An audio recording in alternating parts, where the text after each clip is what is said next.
எந்த இடத்துல இருந்தும் கட்சி ரீதியா அரசு ரீதியா பிரச்சனை வரலன்னா கூட ஏதாவது ஒரு செக்ஷன்ல ஏதாவது வருத்தப்பட்டுருவாங்களோ அப்படின்னு சொல்லி அங்க போய் பொங்கலை வச்சாச்சு. டெல்லியில ஒரு குத்து, சென்னையில ஒரு குத்து, அவ்வளவுதான். தென்னை மரத்திலையும் ஒரு குத்து, பனை மரத்திலையும் ஒரு குத்து, அங்க போய் நாரியல் பேடு மே பேபி குத்து, அவ்வளவுதான். ஸோ அதை நம்ம தவறலாம் சொல்லலை. ஏன்னா சினிமாங்கிறது அரசியலுக்கு அப்பாற்பட்டது தான். அப்படித்தான் இருக்கணும். கலை அப்படிங்கிறது கலை இணைக்கக்கூடிய ஒரு விஷயம்.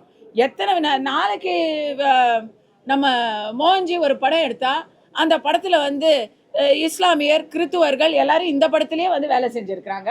அதெல்லாம் என்ன இருக்கு? நார்த் இந்தியன்ஸ் வேலை செஞ்சிருக்கிறாங்க, மராட்டி பொண்ணு வேலை செஞ்சிருக்கு, எல்லாரும் இருக்கிறாங்க, கேரளா பொண்ணு வேலை செஞ்சிருக்கு. அதுல என்ன இருக்கு? கலையில அதெல்லாம் கிடையாதுங்க. ஜாதி எல்லாம் கிடையாது. ஒருத்தர் கேட்டாரு ஜாதி வரி படம் எடுக்கிறாங்கன்னு. படம் நீங்க என்ன வேணா எடுத்துட்டு போங்க. என்னுடைய பிரச்சனை என்னன்னா ஜாதி பார்த்து தான் இப்ப படத்துல டெக்னீஷியன்ஸே சேர்க்கிறாங்க. அது தவறான போக்கு. அது ரொம்ப தவறான போக்கு. ஏன்னா எல்லாரும் ஒரே மாதிரி சாப்பிட்டு ஒரே குடும்பமா பழகிதான் நான்லாம் சினிமால வந்திருக்கேன். இன்னைக்கு தான் இது ப்ராப்ளம். இல்லை, நான் இதை ஏற்கனவே ஒரு வருஷம் முன்னாடியே பேசிட்டேன். அவர் விசில் சின்னம் தான் கேட்பாரு அப்படிங்கிறது ஒரு வருஷம் முன்னாடி நான் கொடுத்த ஐடியா. விசில் சின்னம் கண்டிப்பாக அவருக்கு ரொம்ப ரொம்ப யூஸ்ஃபுல். அவர் இதுக்கு தனியாக ப்ராபகேண்டா ஃபிலிம்லாம் எடுக்கவே வேணாம்.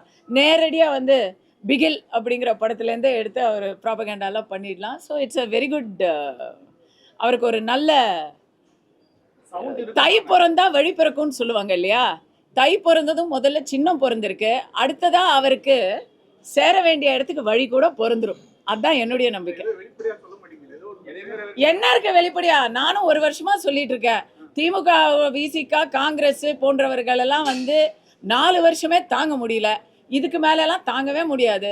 அதனால விஜய் அவர்கள் தன்னுடைய அரசியல் பாதையில பவன் கல்யாண் மாதிரி மாற்று சக்திகளோடு சேர்ந்து வேலை செய்யணுங்கிறது தான் என்னுடைய அபிப்பிராயம்.